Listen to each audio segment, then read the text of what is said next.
Hello hello. इस section में आज हम पढ़ेंगे कि molar specific heat at constant volume क्या होता है और molar specific heat at constant pressure क्या होता है और उसके बीच में जो रिलेशन होता है उसको हम पढ़ेंगे। अब पहले चलो हम जानते हैं कि क्या होता है कि स्पेसिफिक हीट क्या होता है। स्पेसिफिक हीट होता है कि जब हम जब हम हीट देंगे एक सब्सटेंस को, जिसमें क्या होगा ना, उसमें 1 ग्राम मास बढ़ेगा। 1 ग्राम मास को बढ़ाएंगे थ्रो 1 डिग्री सेल्सियस में बढ़ाएंगे। जितना अमाउंट का जो हीट लगेगा उसको हम बोलते हैं कि वो स्पेसिफिक हीट होता है। स्पेसिफिक क्या हीट क्या होता है ना, जब हम एक सब्सटेंस का क्या कर कितना अमाउंट के सब्सटेंस को कितना अमाउंट हीट देंगे तो क्या होगा ना, उसका जो वन वन ग्राम कि 1 ग्राम सब्सटेंस को 1 डिग्री सेल्सियस में बढ़ाने के लिए एक अमाउंट कितना अमाउंट का हीट लगता है उसको हम बोलते हैं कि ना स्पेसिफिक हीट होता है। इसको हम बोलते हैं del Q is equal to del. हम जानते थे कि इसमें क्या होता है ना, del Q proportional to mass होता है और डेल क्यू जो होता है अमाउंट ऑफ हीट और प्रोपोर्शनल टू टेम्परेचर होता है। उसको हम इससे लिख सकते हैं, जब हम डेल क्यू बढ़े जितना ज़्यादा मास होगा उतना ज़्यादा हमको हीट देना पड़ेगा, जितना टेम्परेचर होगा उसका इतना अमाउंट का हीट लगेगा।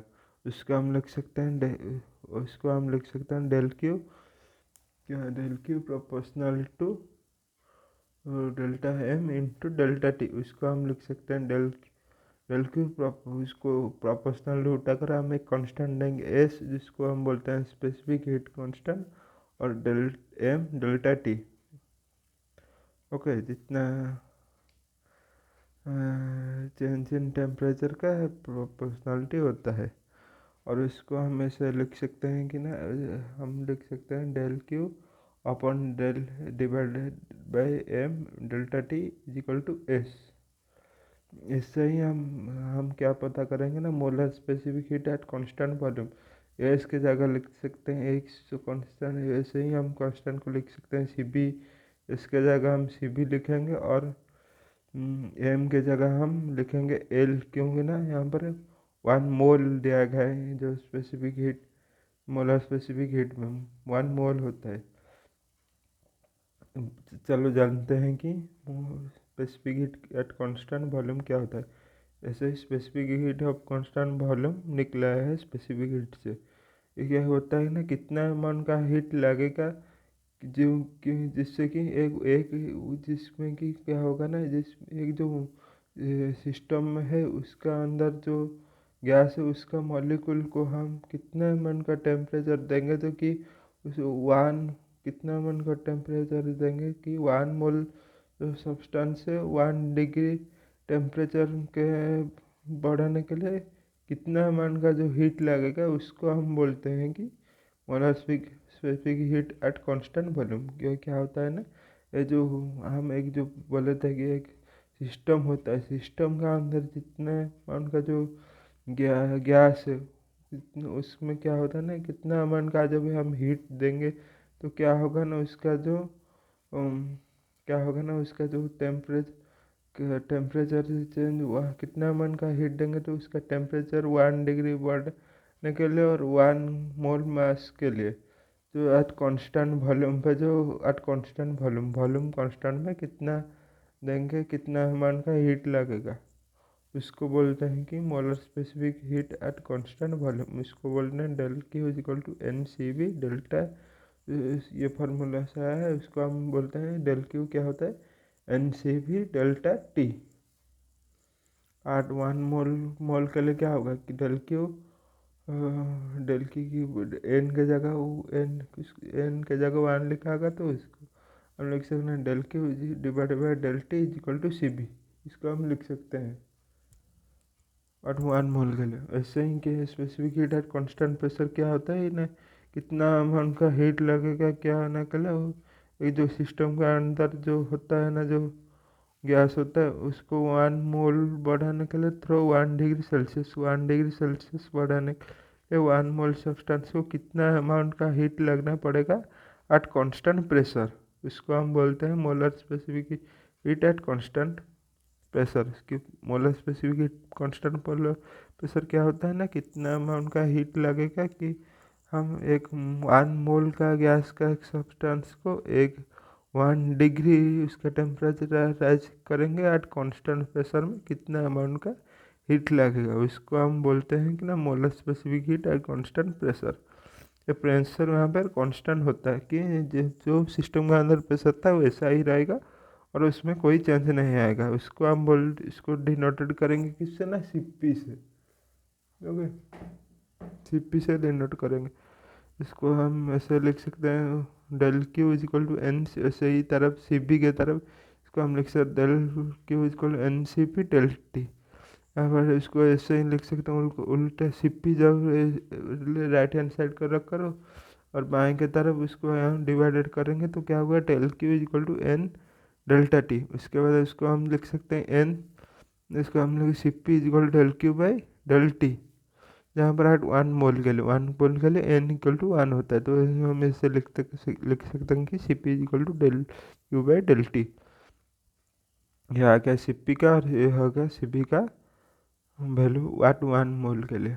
इसको हम बोलते हैं molar specific heat at constant volume और molar specific heat constant pressure. उसके हम जानेंगे कौन बड़ा है, सी पी बड़ा है या सी पी बड़ा है। हम जाने चलो देखते हैं सीपी ही वो बड़ा होता है कि सीपी से कैसे बड़ा होता है, चलो हम जानते हैं आगे। क्या करेंगे ना, जब एक गैस को हीट करेंगे एट कांस्टेंट वॉल्यूम पे तो क्या होगा ना, जो देखिए पिस्टन है एक सिस्टम है, इसको जब हम कांस्टेंट वॉल्यूम पे हीट करेंगे तो क्या उसका वॉल्यूम ना इधर डिक्रीज होगा और तो क्या डिक्रीज होगा तो क्या होगा पिस्टन कांस्टेंट ही रहेगा। तो पिस्टन कांस्टेंट ही रहेगा, तो कैसे रहेगा चलो पता करते हैं। यहाँ पर हम फर्स्ट लॉ ऑफ थर्मोडायनेमिक्स में जानते हैं क्या, तो हम एक सिस्टम को हीट देते हैं तो क्या होता है ना, वो चेंज इन थोड़ा इंटरनल एनर्जी में कन्वर्ट हो जाता है और थोड़ा वर्क डन में कन्वर्ट हो जाता है। वर्क डन को हम लिखते हैं पी इंटू डेल भी। उसके बाद जब हम डेल भी यहाँ पर क्या होगा, जो चेंज एट कॉन्स्टेंट वॉल्यूम पे क्या होता है ना, जो डेल्टा जीरो हो जाता है, तो ये वाला सेकेंड टर्म जो वर्क डन वाला टर्म होता है ना, वो क्या होता है जीरो ही हो जाता है। ये वाला टर्म जीरो हो जाएगा तो क्या होगा del Q is equal to del U. तो क्या होगा ना, जो del Q is equal to del U होगा, क्योंकि ना जो डेल भी हो जीरो हो जाता है। तो ये क्या होता है ना, जब हम एक सिस्टम को टेम्परेचर देंगे तो क्या होगा, वो इंटरनल एनर्जी में पूरा कन्वर्ट हो जाएगा। डेल यू को हम ऐसे लिख सकते हैं, डेल क्यू वैल्यू हम ऐसे ही लिख सकते हैं del U equal to N C B delta T, क्योंकि ना जो del U is equal to del Q होता है। ओके, इसको हम ऐसे ही लिख सकते हैं। यह एक रिलेशन है क्योंकि टेम्परेचर से इंटरनल एनर्जी, जब टेम्परेचर बढ़ेगा तो ये इंटरनल एनर्जी बढ़ता है, ये इससे हम रिलेशन पता कर रहे हैं। तब क्या एट कांस्टेंट प्रेशर में क्या होगा ना, कांस्टेंट वॉल्यूम में क्या होता है ना, जब जितना हीट देते हैं वो इंटरनल एनर्जी में कन्वर्ट हो जाता है। कांस्टेंट प्रेशर में क्या होगा ना, हम जब कांस्टेंट प्रेशर में होता है तो गैस क्या होता है ना, एक्सपेंड्स हो जाता है। ओके, और कांस्टेंट प्रेशर में क्या होगा ना, देखो यहाँ पर पिस्टन है एट कांस्टेंट प्रेशर क्या होगा ना, जब इसका जो वॉल्यूम है, जब हम इसको प्रेशर गैस को हीट करेंगे तो क्या होगा ना, उसका जो वॉल्यूम है वो बढ़ जाएगा और क्या होगा ना, जो उसका जो गैस एक्सपेंड हो जाएगा और एक्सटर्नल प्रेशर देगा किसको ना, जो सराउंडिंग है उसको एक एक्सटर्नल प्रेशर देगा ऊपर के तरफ। जो एटमॉस्फेरिक प्रेशर है उसमें एक एक्सटर्नल प्रेशर ही लगेगा जो work done by the system होता है, सिस्टम एक वर्क करता है। तो क्या होता है ना, जब हम एक हीट सप्लाई करेंगे तो क्या होगा ना, वो पार्शली इंक्रीज कर देगा उसका टेम्परेचर को, जिससे उसका इंटरनल एनर्जी बढ़ेगा और उसको और पार्शली क्या होगा ना, जो work done by the system और क्या होगा ना, जो और आधा क्या होगा जाएगा ना, वो सिस्टम एक वर्क ही करेगा। ओके, इसको हम लिख सकते हैं del Q is equal to del U plus del W. तो इसमें क्या पता चलता है कि ना यहाँ पर जो क्या होगा ना, जब कांस्टेंट प्रेशर में ज़्यादा अमाउंट का हीट लगेगा, क्योंकि ना यहाँ पर एक एक्सटर्नल क्या करता है ना, वो पहले एक इसका इंटरनल एनर्जी बढ़ाने के लिए उसका ज़्यादा हीट लगेगा, और एक्सटर्नल एक वर्क डन लगेगा, उसमें भी आधा हीट लगेगा, आधा, और उसमें भी और एक हीट लगेगा। तो क्या होगा ना, जो टेम्परेचर ज़्यादा लगेगा कहाँ पर, कांस्टेंट प्रेशर पे ज़्यादा टेम्परेचर लगेगा, क्योंकि कांस्टेंट वॉल्यूम में क्या होता है, ओनली इंटरनल एनर्जी के लिए टेम्परेचर लगता है, लेकिन कांस्टेंट प्रेशर क्या होता है ना, जो क्या होगा ना, पहले उस क्या टेम्परेचर इंटरनल एनर्जी को देना पड़ेगा, और उस टेम्परेचर उस थोड़ा वर्क डन को देना पड़ेगा। तो कांस्टेंट प्रेशर का जो वैल्यू होता है ना, वो जो टेम्परेचर होता है ना, वो ज़्यादा होता है, तो Cp बड़ा होता है Cv से।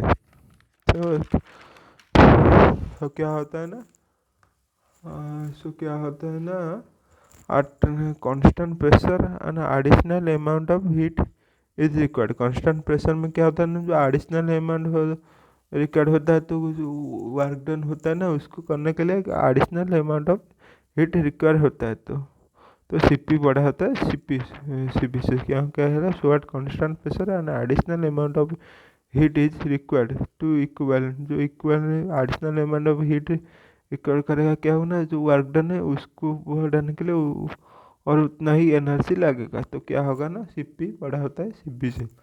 अब चलो पता करेंगे जो रिलेशन होता है Cp एंड Cv में, वही बारे में जानेंगे।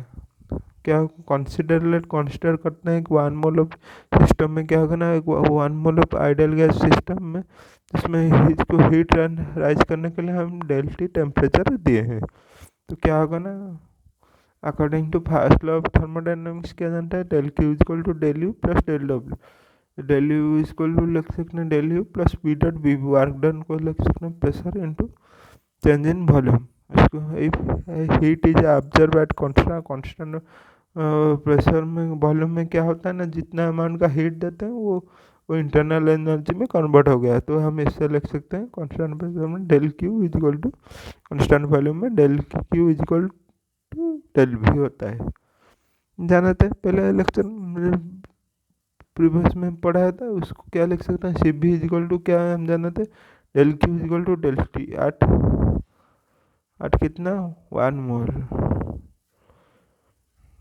1 मोल। क्या उसके बाद क्या हम लिख सकते हैं, डेल क्यू के जगह हम लिख सकते हैं डेल यू, हम जाना था। इसको हम इक्वेशन 1 लिखेंगे। हम जाने कि क्या है ना, heat observe at constant pressure Cv में क्या होता था ना, del Q equal to del T. हम इसको लिख सकते हैं डेल क्यू को फर्स्ट लॉ ऑफ थर्मोडायनामिक्स में हम लिख सकते हैं del U plus P dot D V divided by del T. उसको हम तोड़ देंगे तो क्या होगा ना, del U plus del T, del U by del T plus P dot D V divided by del T.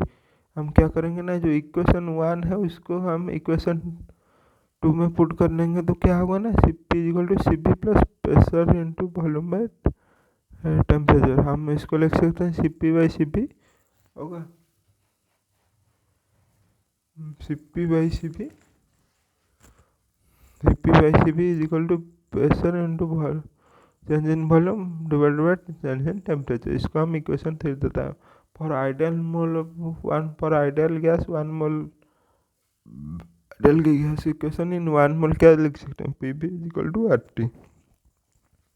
तो हम क्या करेंगे ना, डिफरेंशिएट कर देंगे किससे ना, टेम्परेचर से एट कांस्टेंट प्रेशर से। तो क्या होगा ना, प्रेशर कांस्टेंट है तो क्या होगा ना, पी बाहर निकल जाएगा, चेंज इन वॉल्यूम है चेंज इन टेम्परेचर हो जाएगा, क्यों ना हम टेम्परेचर से डिफरेंस करते हैं। तो ऐसे ही राइट साइड को क्या करने से आर कांस्टेंट निकला जाएगा, टेम्परेचर से टेम्परेचर क्या होगा ना, डिफरेंशिएट होगा, तो उसका वैल्यू 1 हो जाएगा। तो R into 1 equal to R हो जाता है। फ्रॉम इक्वेशन 3 एंड 4 क्या लगाएगा ना, Cp बाई ये प्रेशर वैल्यू इसको पुट कर देंगे, तो Cp by Cv equal to R होता है।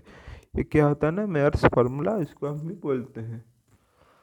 यहाँ पर क्या जो गामा होता है, CP/CP होता है, इसको हम भी बोलते हैं हीट कैपेबिलिटी रेशियो, जो एडियाबेटिक में प्रोसेस में बोलते हैं PP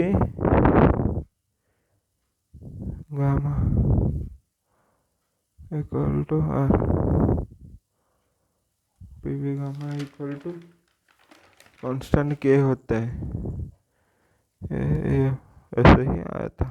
okay, thanks you.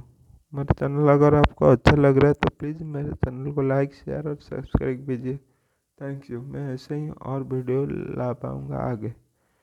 Okay, thanks.